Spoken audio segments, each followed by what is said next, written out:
Hey guys, it's Greg with Apple Explained, and in this video, we're going to explore why subscription services have become so popular in recent years and what that means for customers like you and me. Now, this topic was the second place winner of last week's voting poll, and if you didn't get to vote, make sure you're subscribed. That way, the voting polls will show up right in your mobile activity feed, and you can let me know which video you'd like to see next. So if you were around when the iPod was popular, you probably remember using the iTunes Music Store to buy songs for 99 cents each and then loading them onto your iPod for listening. But things have come a long way since then, because today we use subscription services like Apple Music or Spotify to stream an unlimited number of songs from almost any device. And because streaming music is much more convenient and cost efficient than buying music, streaming services have exploded in popularity.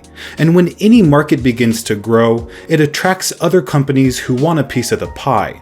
So the subscription model started to be used for services other than streaming music. Now, I do want to mention that the subscription model is nothing new.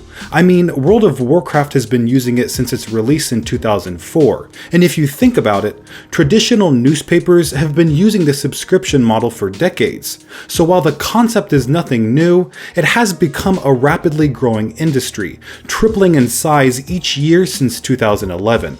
Now, this channel is called Apple Explained, so let's begin by taking a closer look at the different ways Apple has adopted subscription services. And one of their earliest implementations was called .Mac in 2002. Now, .Mac was a web-based service that cost $99.95 a year, and for that amount, users were offered an email account, 100 megabytes of internet storage, a website builder called Homepage, McAfee Antivirus, and a backup tool that allowed users to archive data to their iDisk, CD, or DVD. But many users felt like .Mac was a bit of a ripoff, especially considering Apple had previously offered almost all of these internet services for free through iTools, which was replaced by .Mac. And the reason why Apple had to begin charging for their internet service with .Mac was because demand for online storage and email accounts had risen since iTools was initially released. But as you can imagine, many users weren't happy to be paying for a service that used to be free. Now, .Mac enjoyed its fair share of success until 2008 when it was replaced by something called MobileMe, another subscription service that cost $99 a year. And if you were around for the launch of MobileMe, you probably remember that it didn't go so well.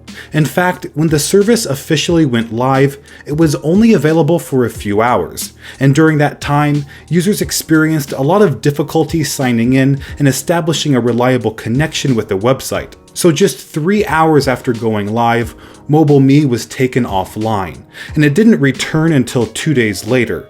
But that was only the beginning of MobileMe's problems, because when it was finally live, users had trouble syncing data and accessing certain mail functions.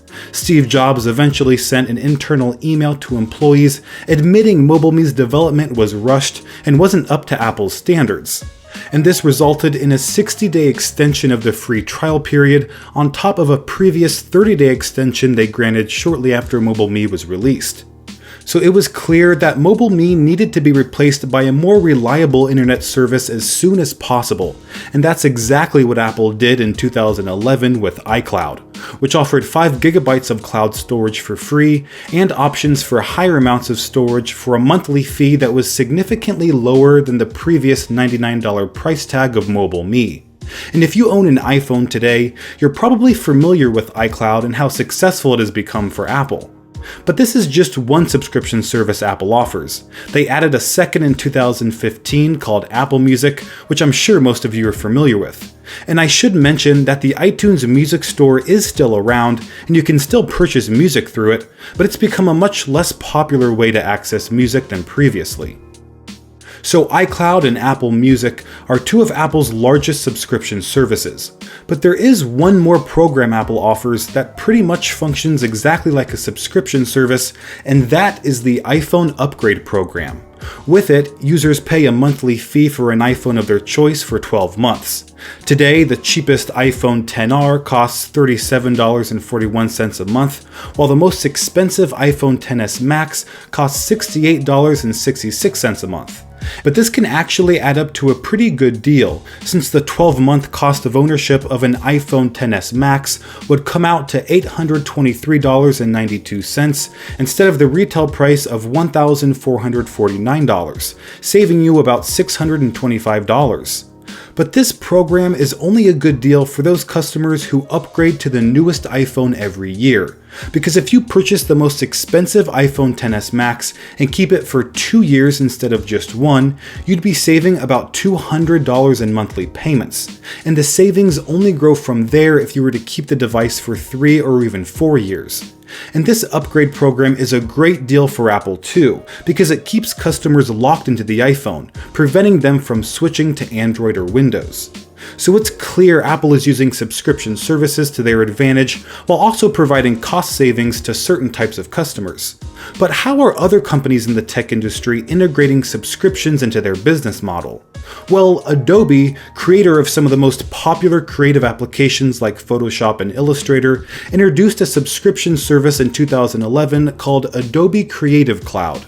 It introduced 4 pricing tiers ranging from $9.99 a month to $82.98 a month, and while Adobe was able to add helpful features to their software like cloud syncing, there were many angry customers who feared being locked into perpetual monthly payments to Adobe for the rest of their creative careers. Because if you think about it, subscription services like Apple Music and Adobe Creative Cloud are essentially the same as renting. You never own your music, and you never own your copy of Photoshop. You're obligated to continue paying for the service in perpetuity, and if you don't, you lose everything. Your music collection disappears, and all the Photoshop files you created can't even be opened anymore. And this is one of the biggest problems with subscription services, and the biggest reason why so many customers were opposed to Adobe changing their business model from selling individual licenses of their software to selling temporary access to their software. But as I said before, there are benefits to this model, since Adobe can update their software more frequently, and more customers can afford to use the software since they're paying a low monthly fee instead of a large upfront cost. But Adobe isn't the only large software company to adopt the subscription business model. Microsoft did the same thing in 2011 with Office 365. As you probably know, Word, Excel, and PowerPoint are the most widely used applications for word processing, creating spreadsheets, and building slideshows. And those applications used to only be available in Microsoft's Office suite that users could purchase for $149. But Office 365 offers access to those applications and more from just $69.99 a year. And because the service is web-based, users can access and edit their documents across devices and rest assured that their work is always backed up on Microsoft's cloud.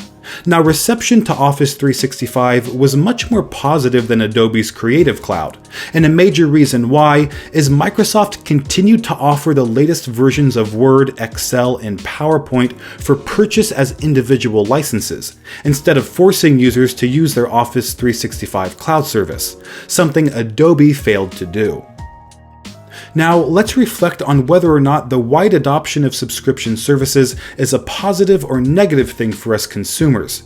Because on one hand, services like Spotify and Apple Music are extremely convenient since they allow us to listen to all the music we want, wherever we want, for a very reasonable monthly price. Compare this to purchasing music. Buying just one album from the iTunes Music Store could cost $10 or more, and considering most people own hundreds of albums, the cost of owning music could easily reach thousands of dollars, and not many people could afford to spend that much on songs, so music piracy became a widespread issue.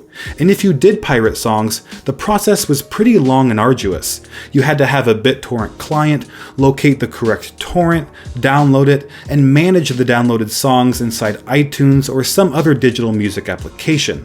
And a lot of the time, the music you pirated didn't include any metadata like the artist, release year, or album artwork. So if you wanted the best listening experience possible, you had to manually input that data yourself, which took even more time.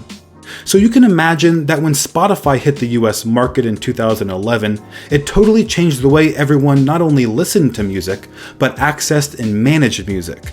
And I think having temporary access to music through a streaming service is actually a better deal than owning and managing your own music library, mainly because streaming services like Spotify and Apple Music save you so much time when it comes to accessing, managing, and even discovering new music.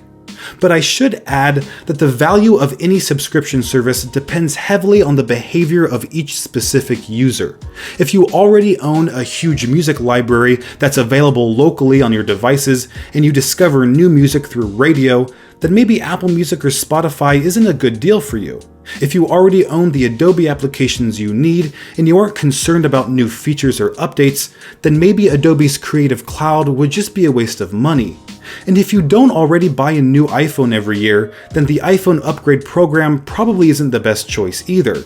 So it's hard to say whether or not this huge shift to subscription services is a good or bad thing for customers, although I think in the long run it'll end up being more of a positive thing for the majority of people, but it's up to you to realistically weigh the pros and cons of each service and decide for yourself if it's a good investment or just money down the drain.